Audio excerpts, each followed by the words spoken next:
Hello बच्चा party, कैसे हैं आप सब लोग? भाई शानदार हो, मजेदार हो यार। एक क्वेश्चन बहुत सारे बच्चों का है, सर मैं स्विच कर लूं क्या? मैं ओल्ड सिलेबस में हूं यार, मैं स्विच कर लेता हूं सर, मैं न्यू सिलेबस में आ जाता हूं। क्यों क्यों सर? ओल्ड सिलेबस में ना, पता है आपको, मेरे को प्रॉब्लम हो गई है, पेपर देते देते मजा नहीं आ रहा है, रिजल्ट ठीक नहीं आ रहा है। ओह, वैसे तो ये बात मैंने बहुत बार बताई है, वैसे तो ये बात मैंने बहुत सारे बच्चों को भी बताई है, बट एक बात को समझते हैं।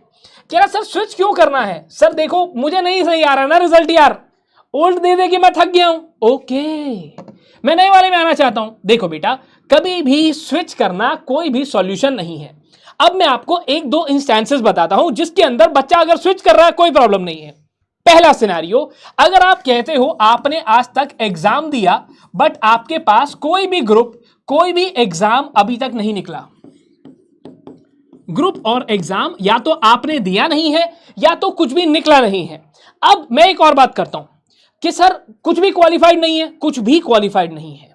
और दूसरे सिनेरियो में बताऊंगा कि कब अगर आपका पेपर निकला हुआ है, आपका एग्जामिनेशन क्वालिफाइड है, फिर भी आपको स्विच नहीं करना चाहिए। एग्जाम भाई साहब, अगर आपका एग्जाम रह भी गया है तो भी स्विच नहीं करना चाहिए। बताता हूं कैसे।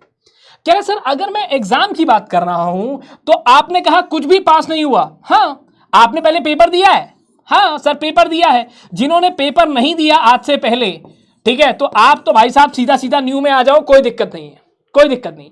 आपने पेपर दिया बट किसी वजह से मैं कहता हूं कि आप पेपर के अंदर couldn't make it, मैं कहता हूं अच्छे मार्क्स नहीं आए या बच्चा किसी वजह से रह गया। अब रहने की जो वजह है, अगर मैं एक सब्जेक्ट की बात करूं, एक सब्जेक्ट के अंदर मुझे चाहिए होते हैं 50 मार्क्स। हाँ, और ग्रुप के अंदर मुझे चाहिए 200 पास होने के लिए आउट ऑफ 400 मार्क्स। अगर आपको किसी भी हाल में, आपने जो पेपर दिया, अगर किसी भी हाल में आपके जो मार्क्स हैं 100 से लेकर 120 मार्क्स के आसपास आप हो, तो बिलीव मी मेरे दोस्त, आधा रास्ता आ चुके हो यार, आधा रास्ता आ चुके हो। आपके पास डेफिनेटली, अगर आप यहां तक पहुंच गए हो 120 130, तो आपके एक दो सब्जेक्ट तो ऐसे होंगे जिसमें आप पास हो चुके हो। दो सब्जेक्ट पे मेहनत करने की जरूरत है, बस दो सब्जेक्ट पे, यस, दो सब्जेक्ट पे मेहनत करने की जरूरत है। अब उसके लिए अगर स्विच ओवर करोगे तो न्यू सिलेबस में आने के बाद चेंजेस मिलेंगे, और न्यू सिलेबस के अंदर पेपर ज्यादा टेक्निकल आता है as compare to old syllabus. Sir ऐसा क्या? हां, स्विच नहीं करना है। अगर आप समवेयर अराउंड यहां पर हो, लगभग इस नंबर के आसपास पहुंच चुके हो, तो आपको स्विच नहीं करना है। अगर आप कहते हो सर मैंने आज से पहले 2 या 3 या 4 बार अटेम्प्ट दे दिया और मुझे यह सिलेबस अच्छे से आता है, फिर भी स्विच नहीं करना है। सर अच्छा नहीं लगता वो पढ़ते हुए, मानो मेरी बात, तू मान मेरी बात ऐसा, हां मानो मेरी बात, आपके लिए स्विच करना is not the right option. Okay, ठीक है।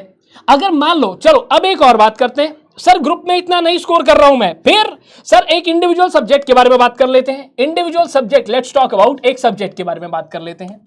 सर अगर किसी भी सब्जेक्ट में अगर कोई बच्चा आउट ऑफ 100 30 मार्क्स लेकर आ रहा है, या मैं कहता हूं 40 मार्क्स लेकर आ रहा है, तो ये डेफिनेटली ऐसा ही तब होता है जब बच्चे ने सिलेक्टिव स्टडी करी होती है, जब उसने हर एक चैप्टर को कवर नहीं किया। जब वो आधी अधूरी पढ़ाई करके जाएगा, तो बेटा जब पढ़ाई होगी आधी अधूरी, तो कहां से मिलेगी हलवा और पूड़ी, है ना? तो ऐसे सिनेरियो के अंदर जब आप कुछ चैप्टर्स, सिलेक्टिव चैप्टर्स करके चले जाते हो, तो सिंपल सा फंडा है ना यार, इन सिलेक्टिव चैप्टर्स की स्टडी को बंद करो और पूरी कवरेज यानी कि 100% सिलेबस करके जाओ। क्यों नहीं करके जाते हो 100% सिलेबस? कह रहा हां ऐसा हुआ था, ईमानदारी की बात बताना, किस किस के साथ ऐसा हुआ था। अब अगर बच्चे ने पूरा सिलेबस किया, तो दूसरा रीजन क्या हो सकता है कि वो बच्चा यहां पर रह गया। सर इसके साथ साथ एक बहुत मेजर रीजन ये होता है कि बच्चे के पास कॉन्सेप्चुअल क्लैरिटी नहीं है। उसने पढ़ाई तो करी है बट पता नहीं कैसे करी है या फिर कैसे कराई गई है, उसे समझ में ही नहीं आया, उसे टॉपिक ही समझ में नहीं आया, सब एकदम ऊपर से ऐसे निकल गया, शी गायब। पेपर में गया, डब्बा गोल, डब्बा गोल, सर समझ ही नहीं आ रहा था क्या करूं क्या नहीं करूं। ओह, इनमें से ही कोई रीजन होता है। अगर बच्चे को कॉन्सेप्ट आता है तो राइटिंग प्रैक्टिस की वजह से 10% या 15% नंबर कम होते हैं। अगर आप कहते हो कि सर मेरे मार्क्स 50 में से 42 थे, 45 थे और मैं छोड़ दूं, नहीं यार, बाउंड्री पे आके कोई छोड़ता है क्या? बाउंड्री पे आके कोई स्विच मारता है? नहीं। इट्स ऑल अबाउट एक रेस में आपको बिल्कुल जीरो से स्टार्ट करना है और एक में आप आधे से ज्यादा रास्ते पे खड़े हो तो उठाओ बल्ला और घुमाओ जोर से, होगा पार। बट एक सिंपल सी चीज, एक छोटा सा लेसन और बताना चाहूंगा कि कभी भी अगर हम रीअपीयर करते हैं, भाई रीअपीयर करने वाले बच्चों ध्यान से सुनना, अगर आप कभी भी रीअपीयर करते हो तो आपके लिए होता है LFM, यानी कि लर्निंग फ्रॉम मिस्टेक्स। जो गलती एक बार कर दी वो गलती बार बार थोड़ी करेंगे यार, बार बार नहीं करेंगे, नहीं। लर्निंग फ्रॉम मिस्टेक्स क्या सर, आपके पास जो भी गलती आपने करी है, जो भी मिस्टेक आपने करी है, उससे सीखना होता है ना बेटा। अगर पहले मैं सिलेक्टिव स्टडी करके गया, मुझे पेपर नहीं आता था, तो अब की बार दोबारा थोड़ी सिलेक्टिव स्टडी करूंगा यार, दोबारा थोड़ी कहूंगा कि सिलेक्टिव स्टडी करके चला जाता हूं, नहीं। It's a big no.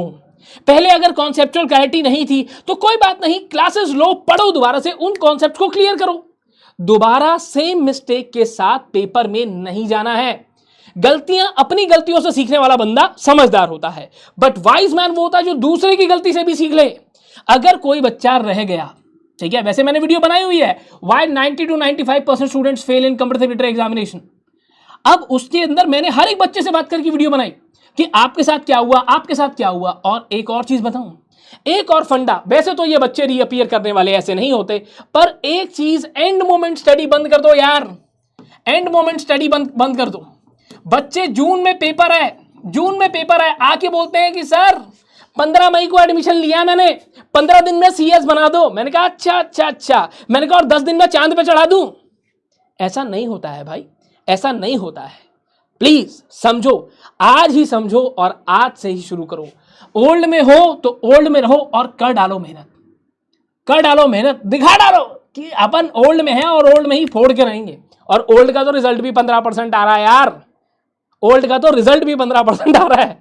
So stay tuned. कोई भी प्रॉब्लम आती है, कुछ भी समझ नहीं आता, बताओ मुझे, I will come, I will answer each and every one of your doubts. तब तक के लिए स्टे ट्यून्ड @CS वाला। मिलते हैं जल्दी ही ऐसे ही मजेदार कंटेंट वाली वीडियोस के साथ। तब तक के लिए बाय बाय।